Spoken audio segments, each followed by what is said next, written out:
Orang yang tahajud itu dijamin langsung oleh Allah, bukan hadis lagi ya, bukan hadis lagi. Dijamin langsung oleh Allah di Quran, surah ke-17 ayat 79 sampai dengan 81-nya. Lihat kalimatnya. Allah menjamin akan memberikan 4 hal. Saya ulang. Allah jamin akan memberikan 4 hal pada orang tahajud, pada orang yang tahajud, yang tidak akan pernah ini diberikan pada yang tidak tahajud, sekalipun sholat fardunya khusyuk luar biasa. Ibu sholat misalnya 5 waktu sampai menangis terseduh-seduh, khusyuknya luar biasa. Anda tidak tahajud, Anda nggak dapat yang 4 ini. Ini khusus hanya untuk yang tahajud. Ya. Dan saking pentingnya tahajud ini, yang 4 ini, sampai perintah tahajud itu satu-satunya sholat sunnah yang perintahnya dilekatkan langsung dengan sholat fardu. Ya. Sholat fardu ada berapa rakaat? 17 rakaat, Masya Allah. Berapa waktu? 5 kan dalam sehari. 17 rakaat di surah ke-17. Ayat 78-nya. Ayat 78 itu perintah sholat fardu. Aqimis salata liduluki syamsi ila ghasaqil laili wa qur'an al-fajri. Ada? Posisi sebelah kiri ke atas sedikit. Inna qur'an al-fajri kana mashhuda. Itu dari mulai zuhur sampai ke subuhnya. Setelah itu, ternyata salat sunnah pertama disebutkan di Quran, diisyaratkan, itu bukan rawatib. Bukan yang rawatib 12 rakaat. Atau kalau zuhurnya enggak 4 bisa jadi 2, kan? 10 rakaat. Ya maksimal 12.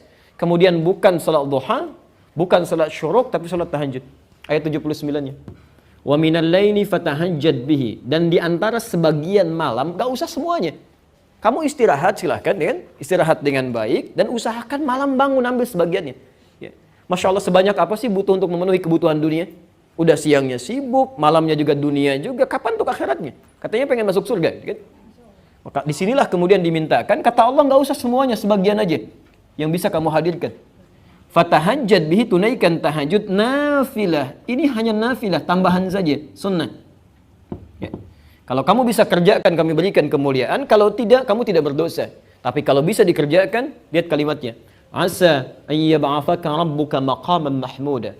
Orang yang mampu menunaikan tahajud, benar tahajudnya, kami jamin, kami akan sukseskan karirnya. Ya, mudahkan pekerjaannya. Ya. Ada kemudahan dalam beraktivitas. Bukan cuma mudah, tapi diangkat ya. Jadi ada makam mahmudah, itu beda Bu. Ya. Kalau makam itu pijakan yang mengangkat derajat. Ya. Misal ada seseorang misalnya mendapatkan kebaikan, promosi jabatan, bisa disebut dengan makam. Tapi belum tentu orang bisa suka dengan itu. Mungkin ada yang iri hati, ada yang tidak sudi dengan itu. Kok bisa dia ya, kenapa bukan yang lain? Ada. Tapi kalau seseorang terangkat naik dan orang semua paham memang dia yang pantas, dia yang layak, dia yang baik, maka makamnya ditambah dengan kalimat mahmudah, maqaman mahmudah. Ya.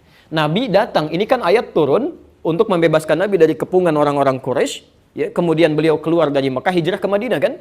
Perhatikan, ketika datang ke Madinah bukankah sudah ada pemimpin di sana? Ya kan? Ada Abdullah bin Ubay bin Salul, ada kepala suku yang lain. Ketika datang Nabi orang baru, tidak mudah mengangkat beliau sebagai pemimpin. Mungkin ada yang tidak suka, tapi orang kebanyakan mengatakan beliau yang pantas, beliau yang baik dan sebagainya. Ya, pelan-pelan. Ya. Kemudian yang kedua, wa qur rabbi adkhilni mudkhala sidqin, akan dimudahkan urusan pekerjaannya, dibimbing mengawali aktivitasnya, dibimbing Allah. Ya, mengawali aktivitas. Dibimbing Allah Subhanahu wa taala. Masya Allah, tidak ada yang paling nyaman, paling mudah kecuali mendapat bimbingan Allah Subhanahu wa taala. Di rumah tangga dapat bimbingan, mau ke kantor dapat bimbingan. Ketika dibimbing Allah tidak mungkin menemukan teman yang jelek. Tidak mungkin menemukan makanan yang buruk, tidak mungkin menemukan pakaian yang buruk dan sebagainya. Wa akhrijni mukhrajas sidqin, wa akhrijni mukhrajas sidqin. Diberikan solusi terbaik ketika punya masalah. Alhamdulillah. Ibu sedang jalan nih, begitu jalan, kan? Masya Allah, tiba-tiba ada petugas berseragam kasih isyarat, Bu, minggir gitu ya. Baik, apa yang sudah tergambar dalam benak Ibu? Baik, tilang dan sebagainya. Ini kadang-kadang orang suka keliru ya. Dia suka keliru gitu. Kan tidak, Masya Allah, Ibu jangan membayangkan sesuatu yang kurang baik dulu gitu ya. Boleh jadi beliau mau mengecek, menunaikan tugas dan sebagainya. Kadang suka salah persepsi. Datang itu untuk nanya, tiba-tiba ngeluarin SIM, ditanya enggak gitu kan. Atau yang salah kaprah mengeluarkan uang misalnya, kan nggak diminta, kenapa dikeluarin? Ya. Saya pernah mau isi khutbah di daerah Kuningan, Mega Kuningan. Kami duduk di depan, saya sudah gunakan jas. Samping kami, teman di jamaah, ya beliau sudah agak sedikit sepuh yang bawa mobilnya.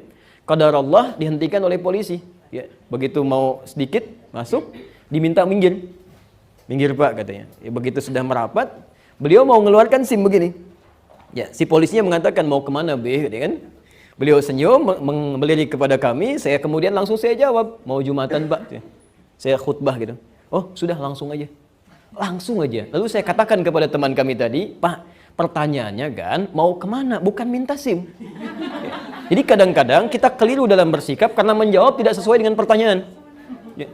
Ibu bisa pahami nggak? Anak kita sekolah, ada pertanyaan, dijawab tidak sesuai dengan kadar pertanyaannya, salah kan? Kadang-kadang polisi belum nanya, sudah dikasih macam-macam, ya salah gitu. Ya, banyak orang baik Bu, banyak orang baik di kepolisian tuh. Kalau saya ke Mabes atau ke Polda itu Masya Allah gitu ya, orang sudah merapat ke masjid, banyak yang berdoa dan sebagainya. Tidak semua buruk, kadang-kadang yang masuk ke setannya bukan petugasnya, manusianya juga yang salah gitu. Jelas ya? Baik, ini bagian yang pertama. Ya. Jadi kalau kita sering mendekat kepada Allah, kasih solusi. Ya. Nggak harus ada biaya kok, nggak harus banyak tenaga. Ya. Pelan-pelan. Yang terakhir, waj'alni min ladunka sultanan nasira. Kalau diganggu dalam hidupnya, Masya Allah. Kadang-kadang ada orang ingin menyingkirkan, menyungkurkan, menyudutkan macam-macam, kan? Orang yang rajin tahajud, perhatikan, akan langsung ditolong oleh Allah tanpa perantara. Ya. Tanpa perantara.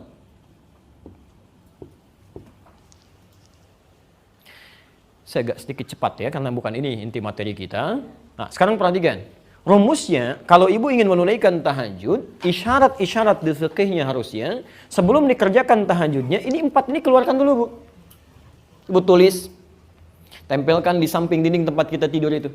Begitu Anda mulai miring ke kanan dan melihat tulisan ini, nggak punya rencana atau tidak terfikirkan tahajud pun, ibu malam bisa bangun. Bisa bangun, kan? Ya. Coba apalagi ibu tambahkan tulisan, kamu kan kesulitan, dikasih solusi, kenapa nggak mau dikerjain? Ya. Nabi, Rasul, orang paling soleh, tahajud sampai bengkak-bengkak. Kamu bukan Nabi, bukan Rasul, surganya belum jelas, macam-macam dan sebagainya, nggak mau tahajud. Terus nuntut lagi pengen cepat selesai masalah. Ya, bangun, kan? Tuliskan. Ya. Di sini ibu bisa bangun karena ada motivasi.